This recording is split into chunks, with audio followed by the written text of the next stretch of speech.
I live for impact, and I will leave an impact. Hello, Mr. Ralph. You're welcome. Thank you, Elvis. Thanks for having me here. Such a Uh, pleasure. Thank you so much for honoring me. Can you please just go ahead to introduce yourself formally? My name's Ralph Okechukwu. Uh, okay, let me give my full names. Yes, we're Africans. My name's Ralph Okechukwu Ibe Ndukwe Edu. I'm from Abia State, Ohafia to be precise. I'm the last born in a family of five. I grew up in Enugu, like we call it 042. And I'm an actor, a filmmaker, line producer. Uh, well, I used to be a model that year. Yeah. Well, Elvis, that's me. Nice to have me here again. Thank you very much. You are a lot of things. I think I would forget. I'll forget most of them in the course of. Well, let's run through and see if I can remember. Okay. So, how was growing up like for you? Where exactly did you spend most of the time? Um, I would say I had a very remarkable childhood, and remarkable in the sense that I was opportuned growing up to have the gift of fatherhood and motherhood, and basically the gift of both parents. Not everybody has that fortitude to have. So for me, that's one of the biggest blessings. Thanking from God, because I know I have friends who didn't know their fathers, who didn't know their mothers. For start, that's for me, that's a major blessing from God. I grew up from a very Christian background. Go to church. In fact, Elvis, can I tell you, the only time my dad never touched me, I was my mom's normal customer. The only time the only time my ballet beat me, beside no go church. Oh wow. Yes, that was the only time. Was it that a pastor? No, he wasn't. We used to go to old school Presbyterian church way back in Enugu, Amokwe Street and in Owani. And but this was in the village. So for some strange reason, like the festivities and all that. Um, I don't know what happened. It was overtaken. I think we had some cousins that came, and that everybody's all going there, and I didn't go to church. And my elder sister used to play the piano for the church. And my dad looks up, only my sister came, nobody else. He left everybody go, but I don't know for strange reasons, he beat me. So it was all good, fun memories and a happy home. Yeah. Okay. So, you're very detailed. Has it always been like that with you and everything? You mean you describe down to the streets, down to. Well, I don't know. Maybe it's a bit of things that I'm very, maybe few things I got from my father. Because growing up, my dad made sure that you were very detailed. Um, if if you all live in my house and we're taking you to the park, my dad would actually make us write the car number of the car that was carrying you way back then. That was how detailed he was. He used to make us the little things that you never noticed. I think maybe we just grew up with them and it just became part of you. Like I know my dad used to make us listen to 9 o'clock news, and everybody, we're all five, everybody come and give you a version. If I don't watch and wait in the but why are you making us do all that? But that has made me grow up to be very conscious of media per se, you know, media per se. And then having CNN Alway Brown, Cyrus Dobar, way back, this is not old school. NTA News. Pom, pom, pom, pom, pom, pom, pom, pom. They've done a bit of thing, but that time, we used to even dance to it. Pom, pom, pom, pom, pom, pom, pom, pa! Sometimes even hit your brother on the head with that last part. Pa! That's another. So yeah, I guess I got that from him being detailed.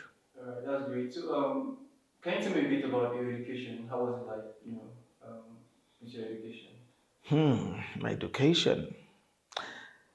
I went to, if I say this now, I'm being detailed again. I went to Auntie Linda's Nursery School, Constitution Road, Enugu, GRO Enugu. And from there, I moved to Ekulu Primary School, also in GRO Enugu. I just had the 042 guy now, 042 boy, with the streets. So, so from there, I actually got into class one from primary five. Yeah. I got into Government College Afikpo. Afikpo is in Imo State. I'm sorry, Ebonyi State.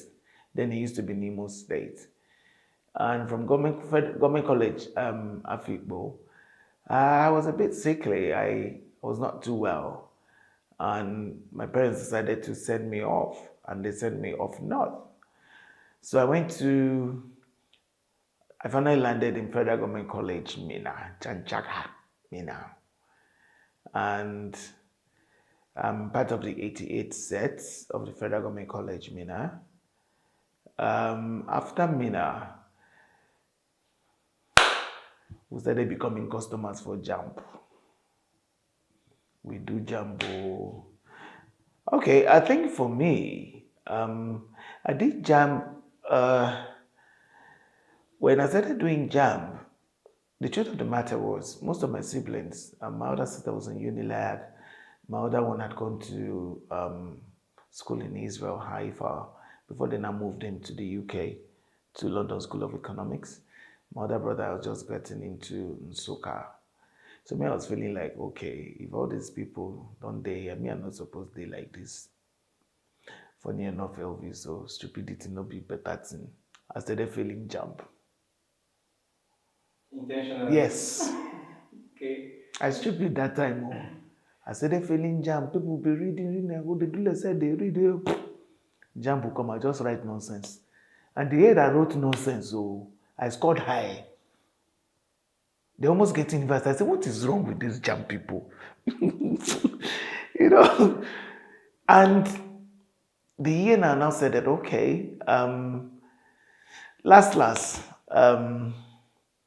I didn't go to school in Nigeria finally. I now went to school late. Okay, I traveled to the UK,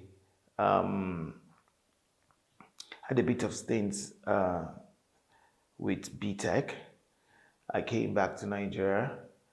Um, that was just diploma. But I now went to South Africa. When South Africa they hot, maybe I don't cool. I attended Demlin under Oxford Brookes University. I got an MBM, Marketing and Business Management. And I moved back to Zambia. And in Zambia, I did philosophy and theology. And that's basically that for me. I mean, that's quite a lot of, you know, academic, accolades, or whatever it is. Well, you might say that, but actually, in my family, I'm the late bloomer. So everybody like, Nami, go school last. Well, it's still fun. So, what was your ambition like, growing up? What was your ambition? Honestly, I wanted to be a pilot. Okay. Because summer holidays those years, we used to go to London a lot on the airline called BCAL, British Caledonia. I think British Airways brought them over, and I was fascinated by the British accent. And not the British accent. I was fascinated with the pilots. When they say, good morning, ladies and gentlemen. You're welcome to British Caledonia Airways. Fly BL or flying down to London Gatwick. That estimated time to arrival 5 hours, 45 minutes. We shall be cruising an altitude of 45,000 sea level. Cabin crew get ready for takeoff. Chai, tickle bust my brain. I was like, what? I said, nka ka m chọrọ ịbụ. And but he was really serious, eh? And when we come back, all the cartridges or BASF, all the chromes, like now CD when I get then Jele can ruin you see that record. All the better music my brothers go get, I go press record just because I want to hear myself. They speak. So if you want to come and play your better music, you see one nonsense Pocahontas boy's voice. Everybody say, okay, Chuku. I just hear that name. So basically, I wanted to be a pilot, and mothers. My mom was like, okay, do you need to edit this? My mom said that men who were pilots were male whores. Right. Yes, Okay. that's what she said.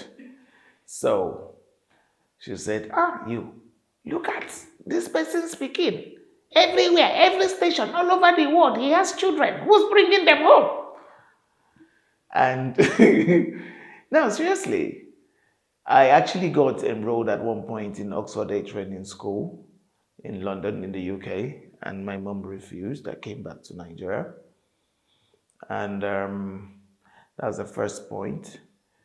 Then I now wanted to read mass communication, and she now started again. Look at your mouth. Do you look like a drinker? Are these people reading news? Look at this one. He works for EPS. This one. They are drinkers. Everywhere they drink, they fall. Look, you. So if you want to say you want to do what? That got me very it got me very sad. I was actually very conflicted of some sort. And it brought a lot of things to me because I was like, what am I going to do? They wanted me to read economics. I mean, I knew that wasn't what I wanted to do. I just knew what I wanted to do. So, to please them, when I went to South Africa, I now went to read, I now went to read in South Africa. I read marketing, I read business management combined. And that was it. And when I finished, I had to go do, I have a very inquiry mind. So I had to go do theology and philosophy because I just want to know. I want to understand. You can't just tell me there's a God up there. I mean, I just want to know. I want to feel it. And of a truth, there is a God out there, of us, tested and trusted, firm believer. And that's that about my education. Interesting. Really interesting. So you're into, obviously you're into the media space right now. Seems like your mom's warning went to their ears. Obviously. So how do you find yourself in this space? Oh, well.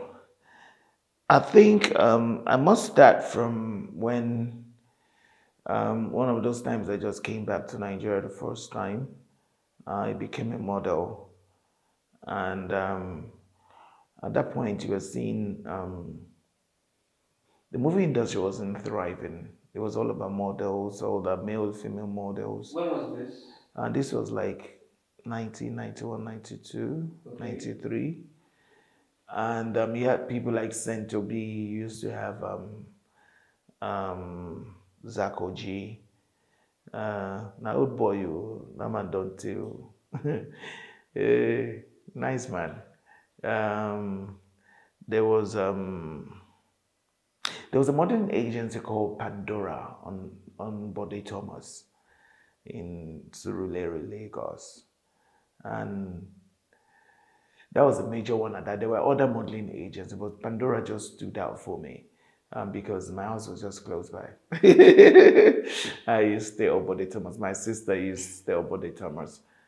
And we just started from there, you know, Gouda shoots and a lot of shoots. And then, I must say something. What was very stifling for me during those period of modeling was the fact that when you go for a shoot, they never pay you till like 6 months. So to survive was very, very, very, very, very hard.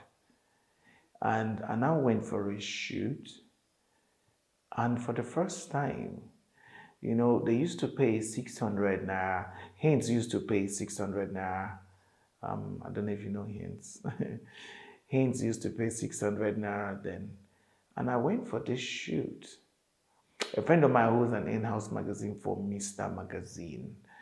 Mr. Magazine used to be owned by Miel Ezekiel, the late wife of RM, the Richard Moffat Damijo.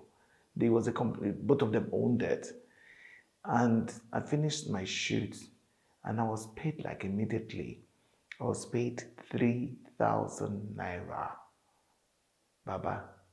My head burst too. And basically I think I was the first model in Nigeria to be paid 3,000 naira. Yes. And because all the other ones were paying 900, 800, 600. If you've even got 500, so if you try. And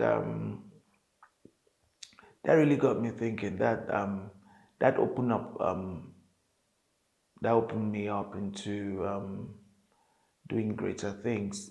But I left Nigeria. That's when I now left Nigeria to go into Southern Africa, which I spent over 10, 15 years in Southern Africa. And that's that. Oh, wow. Very, very interesting journey, especially with the.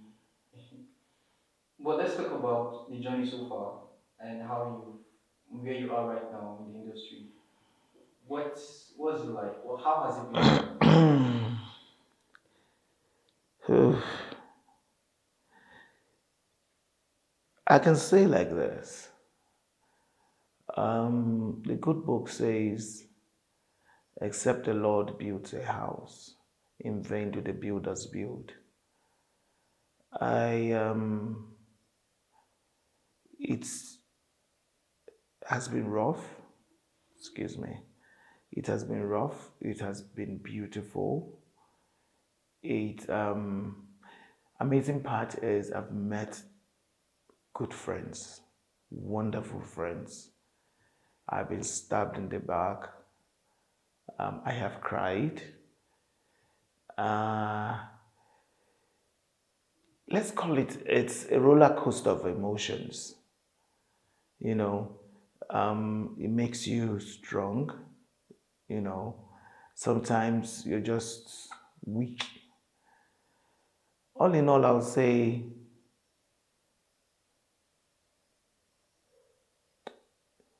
I'm blessed.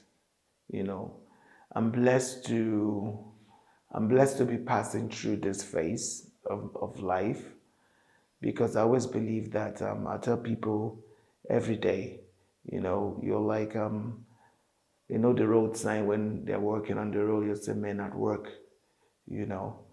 And sometimes when we think people are hurting us, sometimes you're not doing the right thing. Sometimes maybe you just needed that little for you to realize whose you are and who you are. And I thank God for all that blessings. And when I get people say, guy, if I see you tomorrow, I go run you street. I go run you street. But there's that little still voice that goes back to you and say, guy, you messed up. But sometimes we want to fight. This guy, he did me wrong. But deep down, if you listen to yourself, you understand that you need to, like this, every time Nigeria no play better football, we have to go back to the drawing board. I'm sure you read that one. Very much. We have to go back to the drawing board. So personally, I use that energy and I go back to the drawing board because it's taught me a lot. It's taught me that in your pain, it's taught me not to be difficult to people who are going through things. Obviously, people go through things, you know. People go through things. And you being a problem to somebody who's going through things, that's wickedness. I hope am I deviating from what we're talking about? No, this is very meaningful. You know, I have been in that place where I've been in that place where I thought I lost it. I thought life didn't have any room for me to live. Many of my family members, probably this is the first time I'm saying this on media, actually tried to kill myself twice.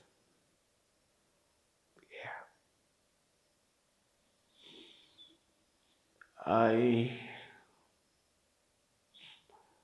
just because, a lot of this bullying, sometimes people tell me I was almost fighting with somebody when they said somebody wanted to commit suicide and said he was a weakling. I said, you're a stupid person.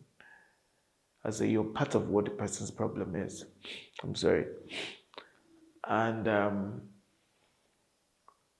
people go through stuff. So even in the media, when you're limelight, people don't understand that you're not just fighting demons, personal demons. You're fighting Armageddon. And everybody needs support of some kind, you know. So back to what I was saying about being a roller coaster of emotions, I thank God for the journey thus far. Yeah, sorry about that. Well, I really don't know what to say. Uh, wow. I really wish I could give you a hug right now or something. It's okay. You know. I take it virtual. Well, what has been your most favorite experience? Um, yeah. A lot. Okay. Okay, the first for me was the Google first African advert in Africa. Uh, the one when you say, "My brother tell me, say I love him too." I think the music was done by Simi for them. Uh, how that thing happened. I was just there carelessly at home in Lagos. And my agent calls me. I was like, Mr. Ralph, what are you doing? I said, Baba, I just did. Excuse me. I said, Baba, I just did. I just did. Chillax. He said, they need you in VI. Go for an audition somewhere. And, sometimes, like I said, God makes you see, every journey you go through in life is for a purpose. It's for a purpose. So I get in there. Um, Usually I will have worn a jeans or what something. Something within me just says, guy, I get this bottom box suit, you know, gray suit, my brother. I saved that suit too. It cost me money. So when I come they go like this, I come wear my cologne, data, son. If you enter, I don't even read. I had to say, this is my last cash. I come book to Island 800 naira when normal my 18 naira be 100 to go Island. Something just tell me you get this job. I don't know. I just had that gut feeling. I use this kind of perfumes. Let me see if they quarrel me, if I can't sit down for your house. If you just enter, I have to go, it was here. So as I just entered, the South African woman just, you say, when she comes to me, said, look what we got here. And I tell the man, oh, thank you, ma'am. And I think I love it. That touch of gold on your hair. Oh, really? Oh, thank you. And so she looked me up. She said, what are you here for? I said, I came for the auditions and all that. Then she looked me. She says, finally, what I've been looking for is here.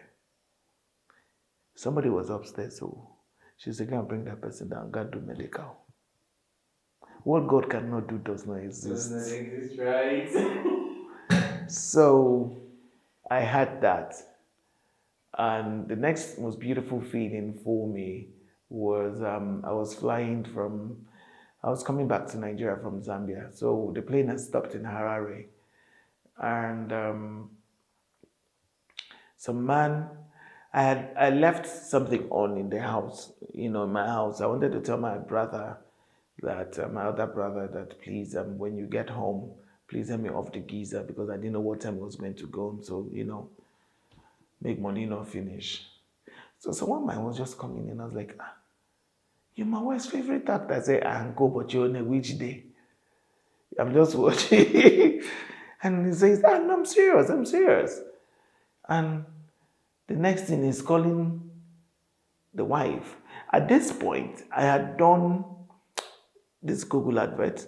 I had done this, if you not get money, hide your face, the Airtel adverts too. So I didn't know what she was talking about because even in Zambia, I noticed that a lot of people, I went somewhere, people recognize me, I was like, and all that little come to the front thing, which I know they like. I always like to follow the, okay, sometimes it's nice. Start on kid. so, so, and the man says, and the wife starts screaming, I'm like, okay, waiting the apple. Yeah, like this man don't color me, waiting the apple. And the man says, saying, you must come to Uganda. Uganda, you must come to say Uganda. What is Uganda? What's Uganda? Uganda, what's that? That's how they call it, Uganda. Yeah. So, my brother, as I take go Uganda, Really? yes. Ah, I went to Uganda. I went to Uganda. And I think the third one was one of those days, like my pastor, Pastor Jerry Eze, he said, you shall be recognized. So I ran with it. I was going to Botswana and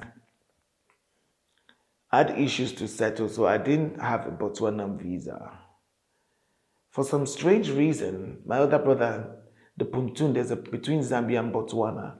That border, Kazangula border, it's a border from Zambia, Namibia, Zimbabwe, But I was going through the Botswanan side. The Puntun left me, the Puntun like this big thing that carries cars and people across. Because I fear water. When I this my man, not let us go water. Right. Not understand marine spirits. Then they'll carry you. So by the time the pontoon was coming back, I was going back. New people had come in. And I was applying, and the man was like, I know you. Yeah. And the man says, yeah, I know you. And my other brother was like telling me, Nibo, yeah, where I know.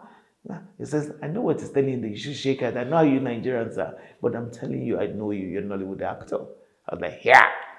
And now, okay. And the man says to me, I'm going to give you a visa based on facial recognition.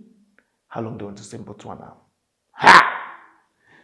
My brother, I paid for a single entry, but was given a double entry. Yes, what God cannot do does not exist still. And as I got, those are the three most favorite things, Now, apart from a bit of endorsement, clothes and all that. But for me, those are not things, but they're not. I'm not a clothes or physical thing, but those little things, it meant a lot to me. Yeah. Wow. Wow. That's wonderful. Right. So, but would you want to just at least let us understand some of the challenges therein also in the industry? I don't want to be misunderstood.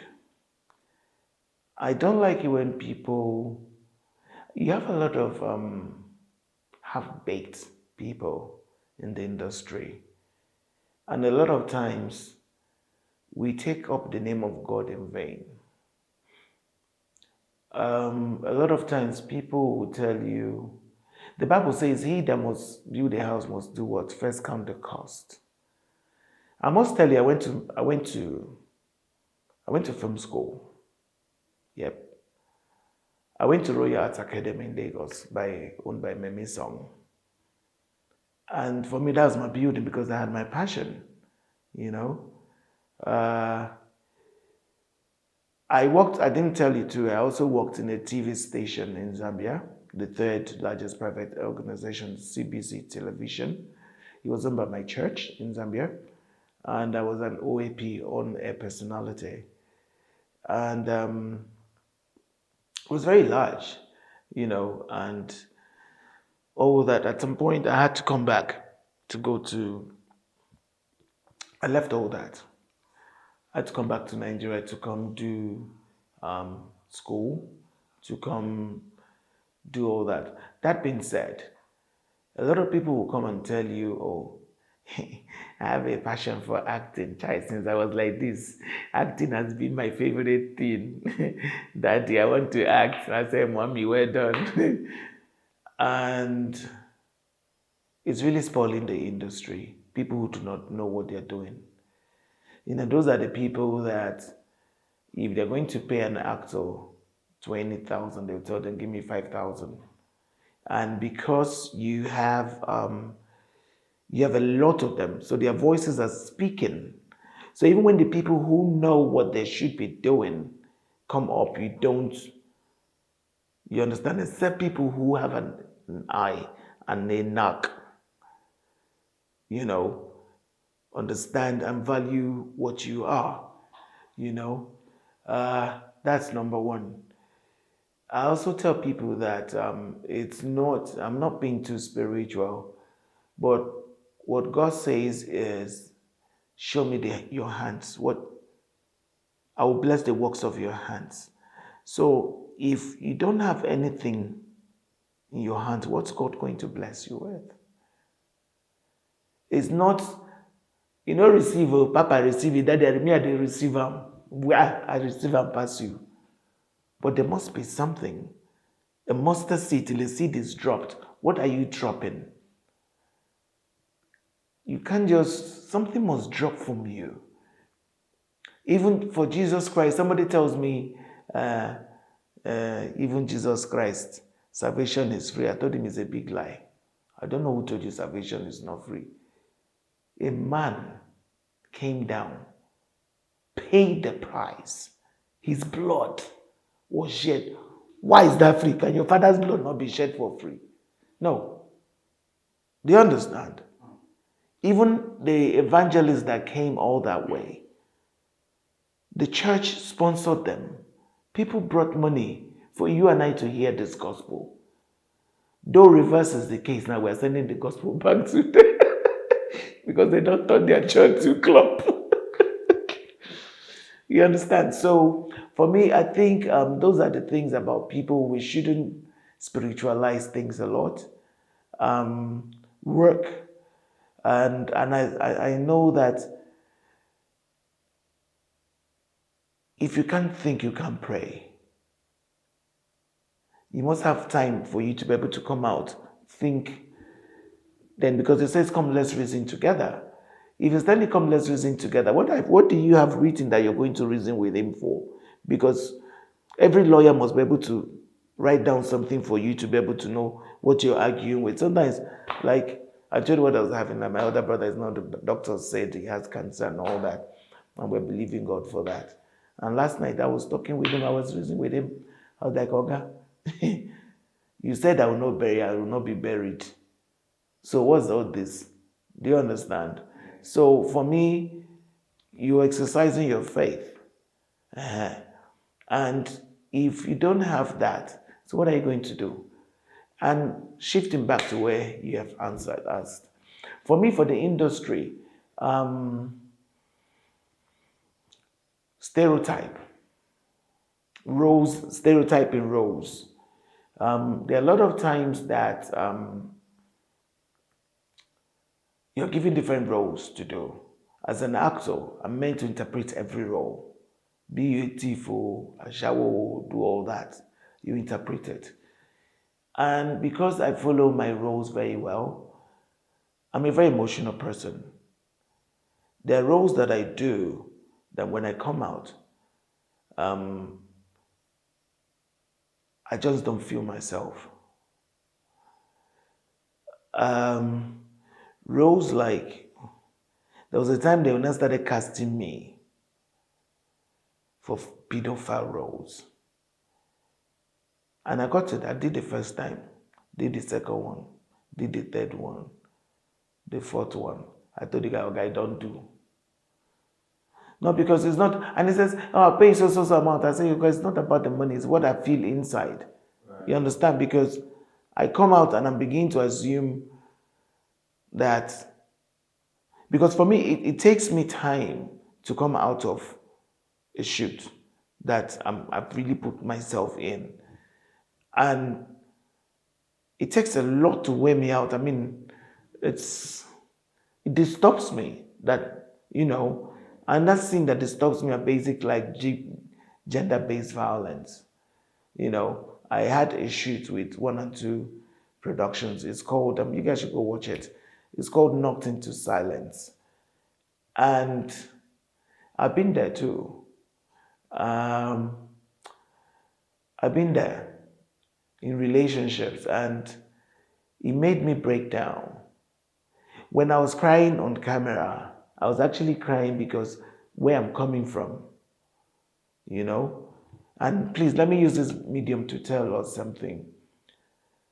No relationship is worth it for you to either kill yourself or be killed for. If it's not working, please, I beg, walk away. Please. Please. You have a lot more to live for. You have people who love you. You have people who are looking up to you. You have people who are looking up to you. Often, when the Bible says about, it says the Lord prepares a table before you in the presence of your enemies. And my cup runs over. A lot of times we don't understand that. Sometimes we're very quick to look at that and say, the Lord prepares a table before me in the presence of my enemies. The way I saw it for my life basically is, there are people who are looking at what this world or this God will do for you. So it's a challenge. If it says, and God prepares a table before my cup runs over. You see, when God gives you things, Elvis, God is not giving you things for you, Elvis. You understand what I'm saying? At that point, it says, my cup runs over. Your cup running over, it means different things, but we're looking at it from that oversatisfaction of your needs. No, brother. On the court in the Garden of Gethsemane, the Lord Jesus Christ says, Father, if thou willest, let this cup pass me by. So basically, cup in these places means responsibility. Yes. When God blesses you, your cup runs over. That means your responsibility increases. So we're now looking at it from that angle to say that you're looking at people, you're looking at a whole wilder picture. It's not just about you. Sometimes they say, it's my life. It's not your life. Yes, there is only so much you can do within your life when you're just within yourself. You understand? But a lot of people are looking up to you. You might not know it. A lot of people are looking up to you because they They just need that smile for you to do what? For them to leave. Sometimes we talk. I remember when one of these my days about come let's reason together with Oga. And I said to him, and he asked me, what do you want? And I was like, I want to be able to bring peace everywhere I go. I want to bring joy. And he said, was that it? I said, yes. And sometimes we don't know God answers our prayers, and because we think it's only material things, you know. And when I went to shoot for African Magic Igbo in Kaduna a couple of weeks ago, a day came I didn't go to set. I came the next day. One of the crew called me. I'm like, but Oga, no fix. What is it in you? I was like, I joke a lot. I was like, guy, I beg back well. What do you mean, what is it in me? What did happen? You see, wish. And I said, every day on set, you bring everybody together. People are laughing. People are happy. You didn't come yesterday. There was fight all over. There was fight all over. People were sad. This one, they talk to anyone. I was like, true. And I was like, and now you have come now today. Everywhere is everywhere. And I laughed about it. But in my quiet moments, I heard Oga saying, did you hear the question they asked you? I was like, remember what you talked to me that time? Can you not see it in your life? I came back to Abuja again. Somebody was telling me that. So basically, what am I saying in a nutshell? It's roller coaster of emotions, but don't let the negative override the positivity of what you're supposed to bring out in your life. I'm not talking like a pastor. No,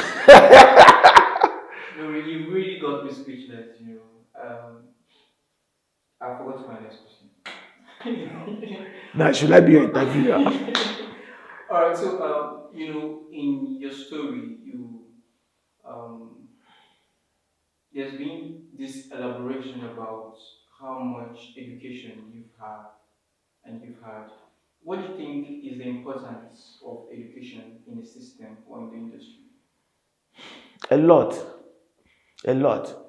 And I tell people that go to school and go learn, have something. I've said it before, go have something.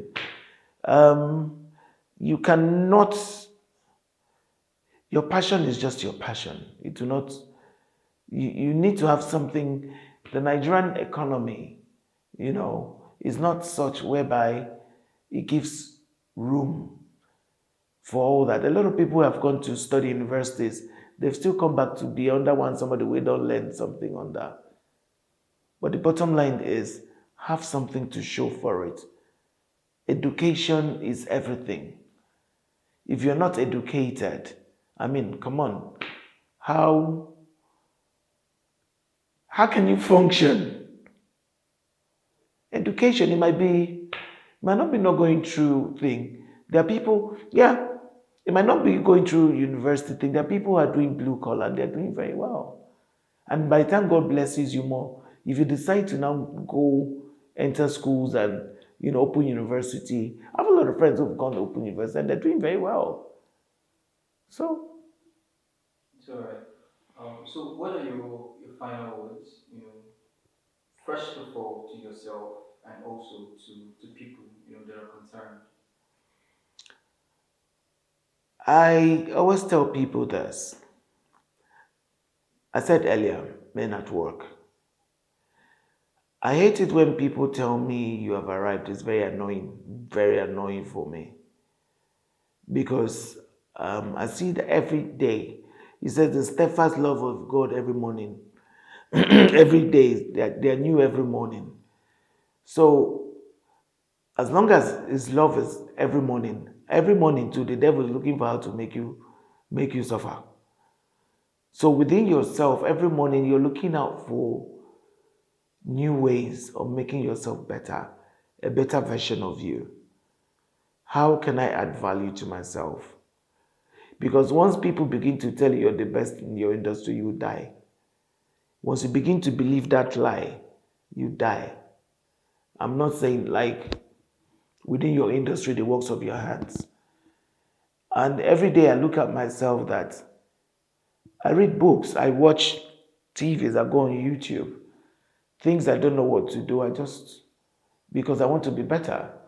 I watch a lot of movies of RMD, Obiokoli, because I'm beginning to look at know people, because I'm telling them, yeah, I'm your next generation. You understand? Because I'm trying to look at what makes them them. They must have weaknesses. You understand? And you avoid it.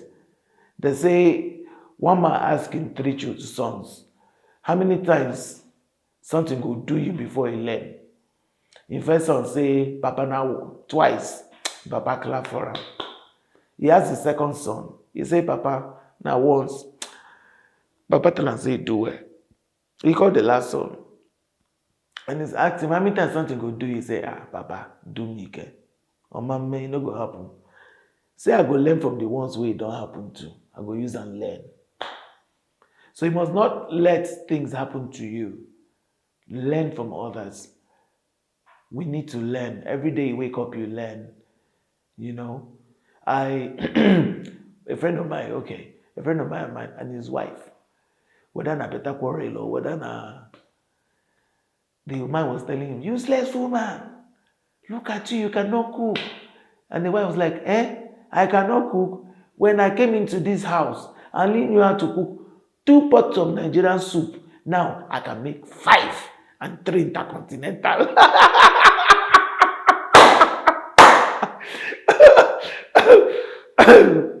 Now so what it takes stop. Yeah, because she is evolved. I mean, she's doing everything possible to make yourself better. So I'll just tell you, whatever you do, even if it doesn't work, just do it. You understand? Just do it. Even sometimes they say money no, they do something when money fit day.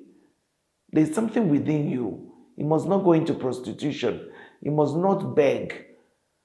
Something day. Thank you, Elvis. I feel I'm talking too much. Thank you so much. Thank you for having me around.